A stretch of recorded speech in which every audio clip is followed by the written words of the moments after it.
വൈദ്യുതി മന്ത്രിയായി ചുമതലയേറ്റ ശേഷം ആദ്യമായി കണ്ണൂരിലെത്തിയ സണ്ണി ജോസഫിന് ഉജ്ജ്വല സ്വീകരണം ഒരുക്കി DCC. സണ്ണി ജോസഫ് പിടിച്ചാൽ കിട്ടാത്ത ഉയരത്തിലെത്തിയെന്ന് സ്വീകരണം ഉദ്ഘാടനം ചെയ്ത കെ സുധാകരൻ MP പറഞ്ഞു. ചെറുപ്പത്തിൽ ആലയിൽ നിന്ന് ചാണകം വാരാൻ അമ്മ പറഞ്ഞപ്പോൾ ഭരണചക്രം തിരിക്കേണ്ട കൈയാണിതെന്ന് പറഞ്ഞത് ഓർമ്മിപ്പിച്ച് സണ്ണി ജോസഫ് ചിരിപടർത്തുകയും ചെയ്തു. വൈദ്യുതി പാർലമെന്ററി കാര്യ വകുപ്പ് മന്ത്രിയായി ചുമതലയേറ്റ ശേഷം ആദ്യമായാണ് അഡ്വക്കേറ്റ് സണ്ണി ജോസഫ് കണ്ണൂരിലെത്തിയത്. ജില്ലാ കോൺഗ്രസ് കമ്മിറ്റിയുടെ നേതൃത്വത്തിൽ DCC ഓഫീസിലാണ് മന്ത്രിക്ക് സ്വീകരണമൊരുക്കിയത്.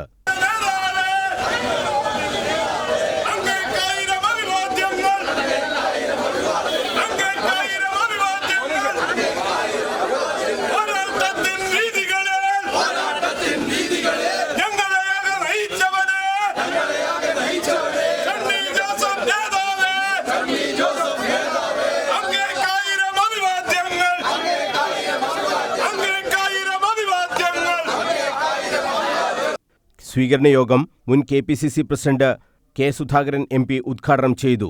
പഴയ സണ്ണിയല്ല ഇപ്പോൾ നമുക്ക് മുന്നിൽ ഇരിക്കുന്നതെന്നും എവിടെയോ എത്തിപ്പോയി എന്നും പിടിച്ചാൽ കിട്ടാത്ത വളർച്ചയാണ് സണ്ണി ജോസഫിനുണ്ടായതെന്നും കെ സുധാകരൻ പറഞ്ഞു. ഇതിവിടെ നമ്മുടെ പ്രിയപ്പെട്ട സണ്ണി ജോസഫ് ഇന്ന് വന്നിരിക്കുന്നത് ഇവിടെ പഴയ സണ്ണിയല്ല, പഴയകാല സണ്ണിയല്ല. സണ്ണി എവിടെയോ എത്തിപ്പോയി. പിടിച്ചാൽ കിട്ടാത്ത രീതിയിൽ സണ്ണി ഉയരത്തിലേക്ക് കടന്നു പോവുകയാണ്. രാഷ്ട്രീയത്തിൽ അദ്ദേഹത്തിന്റെ വളർച്ച അഭിമാനത്തോടെ ഏറ്റെടുക്കാൻ സാധിക്കുന്നവരാകണം ഞങ്ങൾ. ഈ നാടിന്റെ മാറ്റം, ഈ നാടിന്റെ വികസനം അദ്ദേഹത്തിലൂടെ കേരളത്തിലേക്ക് കടന്നു വരുമ്പോ അഭിമാനത്തോടെ അദ്ദേഹത്തെ കെട്ടിപ്പിടിച്ചുമ്മ കൊടുക്കാൻ എനിക്കും നിങ്ങൾക്കും സാധിക്കട്ടെ. ഇരിട്ടിയിലെ സാധാരണ കൃഷിക്കാരന്റെ മകനായാണ് താൻ ജനിച്ചതെന്നും പഠിക്കാൻ പണമില്ലാതെ കൃഷിപ്പണിയിലേക്ക് പോയ കാലം തനിക്കുണ്ടായിരുന്നുവെന്നും സണ്ണി ജോസഫ് പറഞ്ഞു. പഠനകാലം മുതൽ വലിയ മോഹം ഉണ്ടായിരുന്നു. ചാണകം വാരാൻ അമ്മ പറഞ്ഞപ്പോൾ ഭരണചക്രം പിടിക്കേണ്ട കൈയാണിതെന്ന് അമ്മയോട് പറഞ്ഞു. ബസ്സിൽ വിശാലമായി ഇരുന്നപ്പോൾ ഭാര്യ കാലി ചുരുക്കിവെക്കാൻ പറഞ്ഞപ്പോൾ കാറിൽ ഇരിക്കേണ്ട ആളാണ് താനെന്നും ഭാര്യയോട് പറഞ്ഞ കാര്യവും സണ്ണി ജോസഫ് പറഞ്ഞു. രണ്ടും സദസ്സിൽ ചിരി പടർത്തി. അമ്മ എന്നോട് പറഞ്ഞു, സണ്ണി ആ തൊഴുത്തിലെ ചാണകം ഒന്ന് വാരിയിട്ടേക്കാൻ പറഞ്ഞു. പശുത്തൊഴുത്തിലെ ചാണകം ഒന്ന് വാരിയിട്ടേക്കാൻ എൻ്റെ അമ്മ പറയാം. അപ്പൊ ഞാൻ തമാശയായിട്ട് അമ്മയോട് പറഞ്ഞു, ഭരണേക്രം പിടിച്ചിരിക്കേണ്ട കൈയാണ്, ഇതുകൊണ്ട് ചാണകം മാറണമെന്ന്. അപ്പൊ അമ്മ പറഞ്ഞു, അത് അന്നേരം നമുക്ക് സോപ്പിട്ട് കഴുകാം. ഇപ്പൊ എന്റെ മാൻ, ഇപ്പൊ അമ്മമാരെ വിളിക്കുന്ന ഒരു ഭാഷയുണ്ടല്ലോ, ഇപ്പൊ എന്റെ മാൻ ആ ചാണകം വാരിയിട്ടേക്കാൻ പറഞ്ഞു. പിന്നെ സോപ്പിട്ട് കഴുകാന്നുള്ള വിശ്വാസത്തിൽ ഞാൻ ആ ചാണകം വാരിയിട്ടു.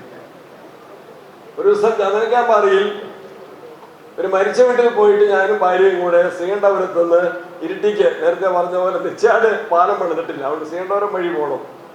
ചന്ദ്രക്കാമ്പാറ പയ്യാവൂരിൽ ഇരിട്ടിക്ക് പോകണമെങ്കിൽ ശ്രീകണ്ഠപുരം വഴി ബസ്സിൽ പോവുക. ഞാനിങ്ങനെ യാത്രയൊക്കെ ചെയ്ത് ഞാനും ഭാര്യയും ഒരു സീറ്റിലിരിക്കുക. ബസ് സീറ്റിലിരുന്ന് ഞാനൊന്ന് ഉറങ്ങിപ്പോയി. അപ്പൊ കാലൊക്കെ നല്ല വിസ്തൃതിയിൽ വെച്ചിട്ടാണ് ഞാൻ ഉറങ്ങുന്നത്. അപ്പൊ ഭാര്യ നിങ്ങൾക്കെല്ലാം അറിയാണെങ്കിൽ തമാശയൊക്കെ പറയും, ഒന്ന് ഒതുങ്ങിയിരുന്നേ മറ്റുള്ളവർക്ക് ഇരിക്കേണ്ടതാണ്. എന്നോട് ഭാര്യ പറയാണ്, ഒന്ന് ഒതുങ്ങിയിരിക്കും മറ്റുള്ളവർക്ക്. അപ്പൊ ഞാൻ അന്നേരം തമാശയായിട്ട്, ഇത് കാറയിൽ ഇരിക്കേണ്ട കാലാണ്, കാറയിൽ ഇരിക്കേണ്ട കാലാണ്, ഇപ്പൊ ഇങ്ങനെ നല്ല കൂടി ഇരുന്നതേ ഉള്ളൂ. മന്ത്രിസ്ഥാനത്തെത്താൻ കഴിയുമെന്ന പ്രതീക്ഷ തനിക്കുണ്ടായിരുന്നു.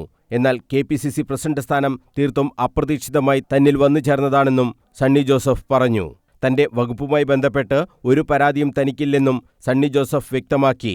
ആദ്യം മാധ്യമങ്ങളിൽ വന്നത് വേറെ വകുപ്പാണ്, തീരുമാനം ആകും മുമ്പാണ് അത് വന്നത്. വകുപ്പ് പവർ ആയതുകൊണ്ട് നിങ്ങൾ തന്നെ പവർഫുൾ ആക്കണം എന്നും സണ്ണി ജോസഫ് പറഞ്ഞു. DCC president advocate Martin George അധ്യക്ഷത വഹിച്ചു. MLA മാരായ Sajeev Joseph, TK Govindan, professor AD Musthafa, VA Narayanan, PT Mathew, advocate Abdul Karim Cheleri, Suresh Babu Elayavoor, K Pramod തുടങ്ങിയവർ സംസാരിച്ചു. News bureau, Kannur.